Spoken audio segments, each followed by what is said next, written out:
Não me lembro quando foi a primeira vez que ouvi falar em Didi Caê, mas me recordo bem do que se tratava. Me contaram que em 1929, o centro de Curitiba parou para recebê-la. Ela vinha do Rio de Janeiro, onde concorreu ao título de Miss Brasil, mas ficou em segundo lugar, o que teria causado comoção pública na então capital do país. Achei curioso, nada mais, e devo ter julgado esse assunto uma conversa para meninas de colégio. Esqueci.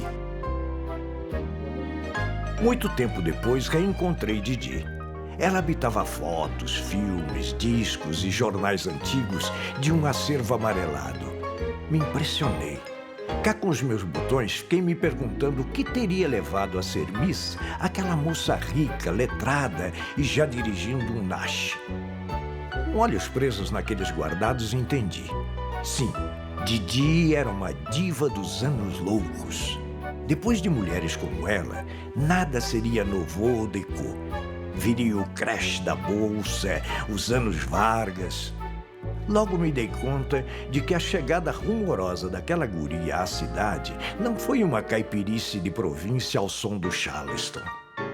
Ao receber Didi com honras de chefe de Estado, os curitibanos nada mais faziam do que um ato de contrição. Mea culpa, mea máxima culpa. Aquela gente, ora, tinha desdenhado o sucesso que ela fizera na capital da República. E o que aconteceu por lá foi algo sem igual. Eu mal podia acreditar no que lia. E não pude deixar de me perguntar o que tinha aquela mulher. Seria só beleza? Impossível. Foi quando decidi saber tudo. Tudo sobre Didi Caê. Li nos jornais que a palavra de ordem naquele 16 de junho de 1929, o tal dia da chegada, era enfeitar as janelas de Curitiba e hastear as bandeiras para saudar Didi. Seguiu-se à risca. Houve toque de sirenes, buzinaços de automóveis, apitaços das máquinas a vapor. Atrás de toda a gente importante que a esperava na estação ferroviária, estava a multidão a atirar flores, a gritar vivas a Didi. Calcula-se que 30 mil pessoas a saudaram, um quarto da população da cidade. Ainda causa impressão imaginar tanta gente deixando os afazeres da casa para ficar no encalço de um rostinho bonito da aristocracia da erva mate. Sim, Maria Delfine, a Didi, vinha da elite. Seu mundo não era o da gente que vivia às voltas com as enchentes do Rio Ivo ou de conversa fiada nas cercas de madeira das Mercês. Mas naquele dia, suspeito, Didi se tornou popular de fato. Pouco importava se vivia no Alto da Glória ou no Batel. Era ela, a curitibana que ficou famosa no Rio. Vivas e vivas a Didi. Tenho apenas pistas sobre ela. Sei que estudou nos colégios Sion e do Sagrado Coração de Jesus, que era moça de fino trato. Sei que estava longe de ser menina acanhada às voltas com enxoval. Sei que era ousada e que batizava suas bonecas de porcelana com o nome das heroínas trágicas da literatura de Gogol e Gorky. No Rio, ora vejam, batizaram a nossa boneca Didi de Miss Inteligência. Fazia sentido. Didi, que heresia, tocava violão. Didi, em vez de ver a vida passar na janela como uma moçoira de chicas, amava a velocidade e circulava pelas poucas ruas pavimentadas da capital a bordo da sua baratinha Nash, cujo nome de pia era nada menos do que Sussuarana.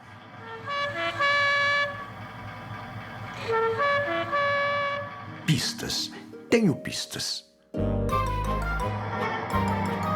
Ao saber do furor provocado por Didi no Rio de Janeiro, o jornalista Jurandir Manfredini, um rapaz avançado, às voltas com os modernistas, bem que tentou alertar os paranaenses sobre a fumaça e o fogo que a conterrânea provocara no Rio. Sem sucesso. Didi em terras cariocas? Frieza era a resposta. Jurandir vai às falas nas páginas da Gazeta do Povo e diz que ninguém, nem políticos, nem cientistas, nem escritores, fizeram pelo Paraná o que Didi fez em poucos dias de passagem pelo Rio. Vivas? Suspeito que o pito de Jurandir teve efeito. Ao saber que Didi finalmente voltava para casa, comitivas foram se organizando, rabo entre as pernas. Fizeram-lhe aclamações entusiastas pelo caminho. Didi voltava, loas a Didi, incluindo as das tolas e as das feias. Na sua Curitiba de paralelepípedos, a Miss desfilou em carro aberto. Posou com os jogadores do Coxa, fotografou ao lado dos bebês recém-nascidos no concurso de robustez infantil. Ora era Didi num chá com damas da sociedade, ora isso e aquilo. O Cine Teatro Avenida, na Rua 15, ficou lotado para aplaudi-la. Seriam 4.000 pessoas a gritar-lhe a mais linda? Lá estava ela, cercada de flores e de damas trajando estolas e peles. Sem remédio. Nas fotos, é sempre Didi quem se destaca. Os olhos negros, a boca em botão de rosa, o nariz de águia.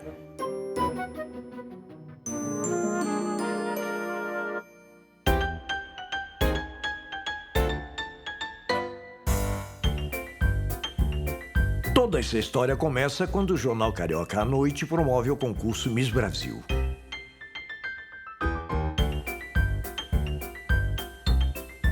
No Paraná, o certamen, como se dizia, ficou a cargo do jornal A República, que distribuía cédulas para escolher a mais bela das cidades, a mais bela do estado.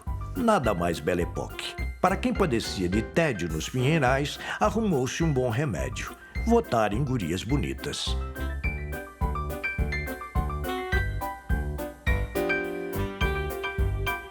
A decisão de quem seria a Miss Curitiba 1929 coube a gente graúda. Iaiás, Pânfilos, Turins e Andersens. Mas não só a eles. Preste atenção. Didi, uma das candidatas, não era uma qualquer. Dona de uma beleza de camafeu, fora educada na ciência e nas línguas. E já tinha um séquito de admiradores. Eles a tinham eleito, sem faixas ou salamaleques, uma esfinge, a tradução feminina do Pinheiro do Paraná, o absinto na boca dos poetas do Templo das Musas. Ah, Didi! Pernetas e Velosos viram na moça personificação do não sei quê, cultuado nas altas rodas literárias simbolistas. Musa paranista ou musa modernista? Que importa? Se vencesse o concurso, ainda que tolo concurso, mal não faria ao ego dos dandies do passeio público, nem a loucura dos modernos dos cafés da 15. Todos a queriam. Pudera.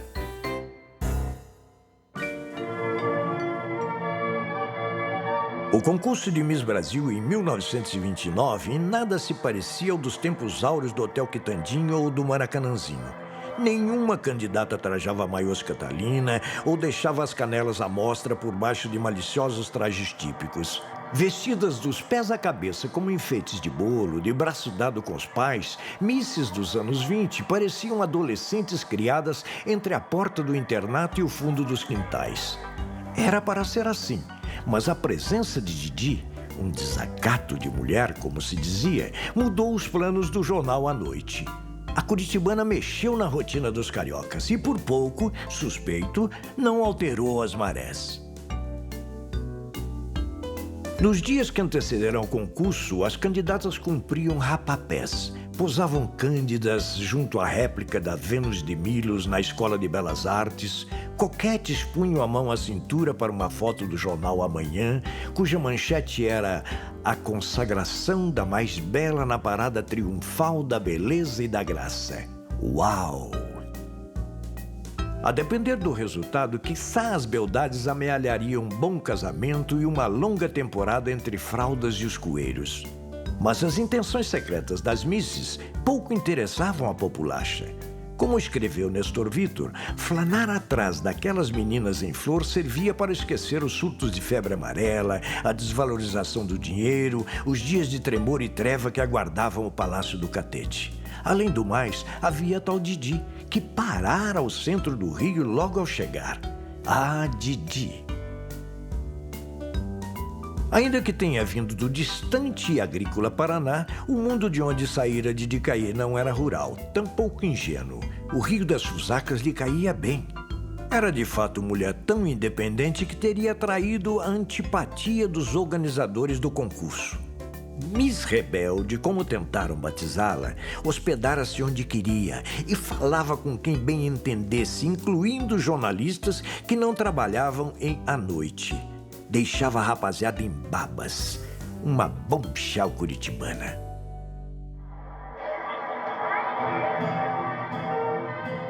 O concurso de 1929 aconteceu no estádio do Clube Fluminense, atraindo, aspas, uma incalculável multidão febril. A imprensa era dada minúcias. Fala da turba abarrotando a Rua Guanabara e as Laranjeiras, dos bondes lotados, de legiões a pé, frisson. A eleição era para ser uma finesse, mas uma parcela de convidados em fúria invade as passarelas. Tensão. Quer-se anunciar as finalistas e acabar logo com aquilo. Didi Caê e Olga Bergamini de Sá, representante do Rio de Janeiro, são chamadas a dar passinhos à frente. Didi é ovacionada. Palmas e palmas. Mas a senhorita Olga é aclamada Miss Brasil. Didi se antecipa e coloca a faixa na vencedora, para calar as vaias que por certo viriam.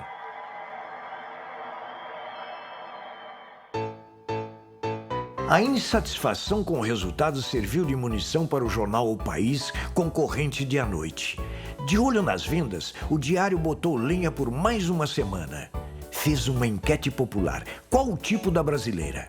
A porta do jornal fica abarrotada de homens de terno, displicentes na piteira e nos palpites sobre qual era boa. E os votantes, pasmem, responderam nas urnas que o tipo da brasileira era uma curitibana sofisticada de nome Didi. O Rio era uma festa. Nos dias que se seguiram a derrota de Didi, as votações populares e as provocações dos jornais, pipocam bailes e desfiles em homenagem às misses. Ora no Clube Regata Icaraí, ora na Confeitaria Luso Brasileira, ora no Corpo de Bombeiros. Acadêmicos colocam na lapela botões de seda vermelha para acompanhar as garotas, as quais serviam como garçons d'honneur. Parecia não haver mais o que fazer. De dia, curitibana vira balazequinha. Circulava faceira no Leme, no Flamengo, em São Cristóvão, exercendo seus dotes de Disseuze. Sim, ela declama poesias, toda gestos, expressões e braços de fora. Coqueluche, dizia-se.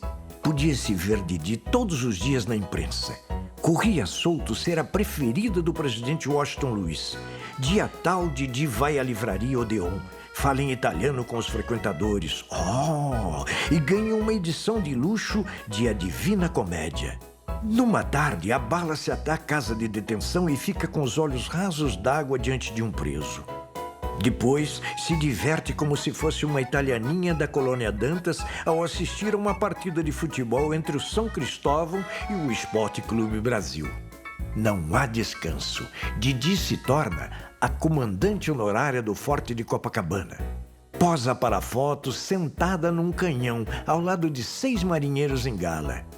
Alguns jornais falam de seu fastio, mas o dia seguinte é outra vez dia de Didi.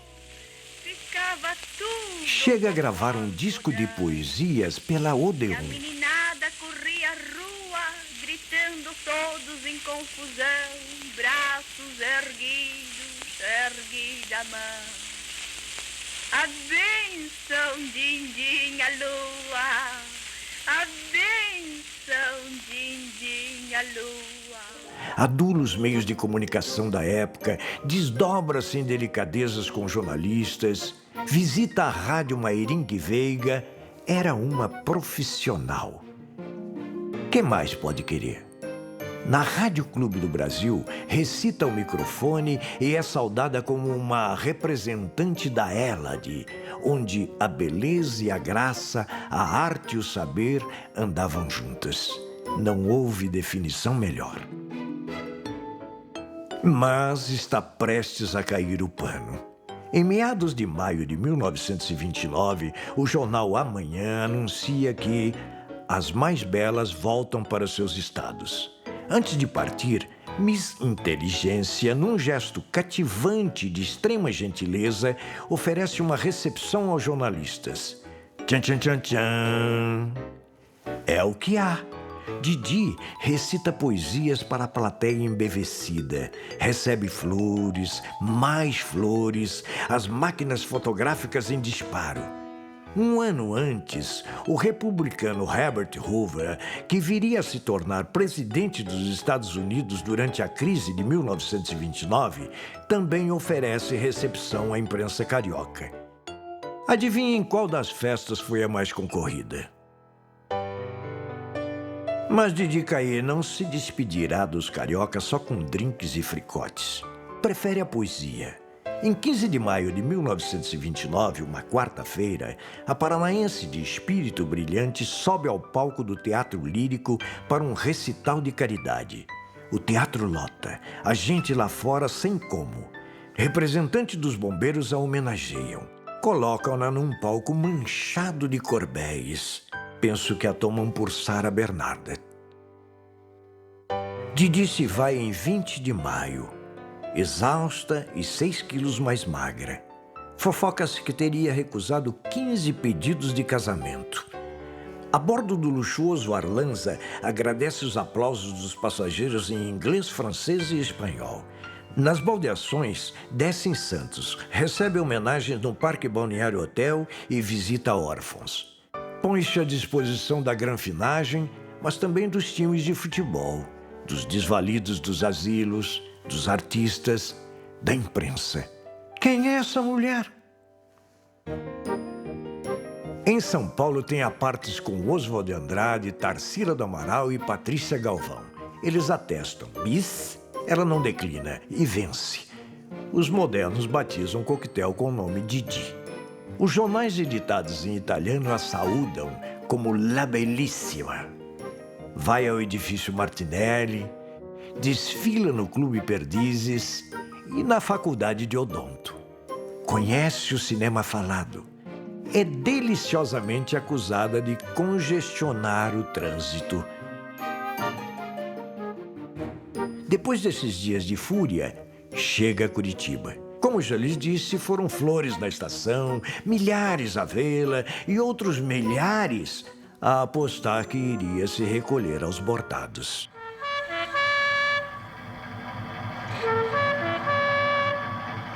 Qual o quê? Ainda em 1929, Didi vai voltar ao Rio de Janeiro.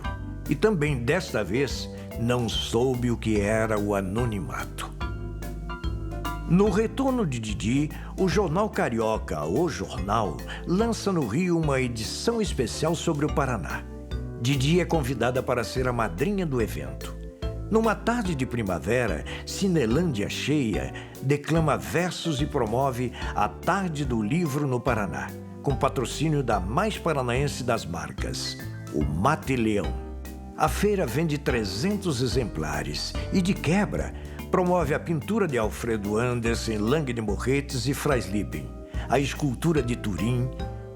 A ação é revertida em prol da Casa do Estudante Fluminense, uma ideia ainda em cueiros e que vai se espalhar pelo país, incluindo o Paraná.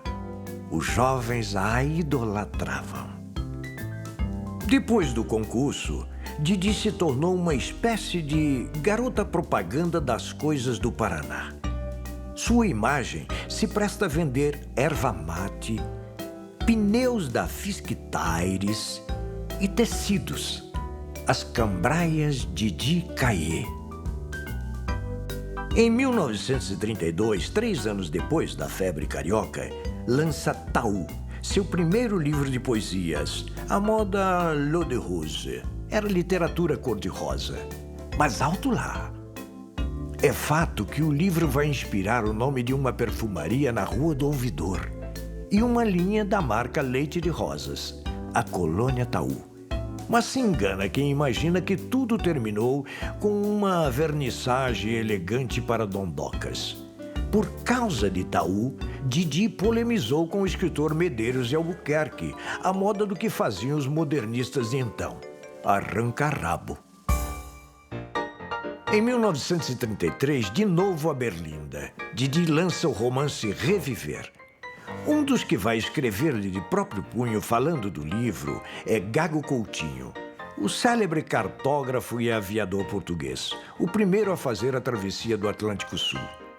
De carta em carta, elogio em elogio, fica para trás a Miss. Impera a escritora e a mulher de opinião, a falar sobre o movimento sufragista e sobre a Assembleia Nacional Constituinte de 1933. Quisera ouvir sua voz.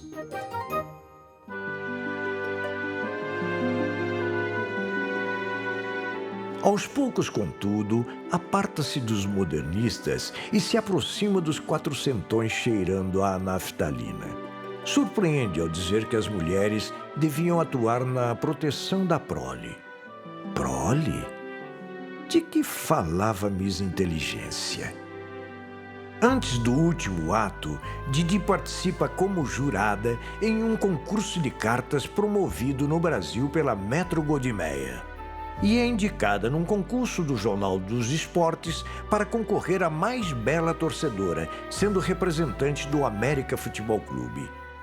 A imprensa reserva uma bomba. Aspas. Não quero publicidade, quero ser mamã de muitos bebês, declara Didi. Por razões de ordem particular, desejo viver afastada da publicidade. Bebês? Afastada? O que se deduz? Em pouco tempo, a novidade. Anuncia-se o noivado de Miss Inteligência com o namorado com quem havia rompido antes do concurso de 1929, o milionário Luiz Abreu de Leão, ou o abastado capitalista, como se referiam a ele alguns jornais. Mal posso acreditar. Pois é, a cauda do vestido de noiva de Didi é de fato um arraso. Reservam-lhe capas de revista. Foi o adeus de Didi às multidões. Vieram os bebês que queria. 4. E o silêncio.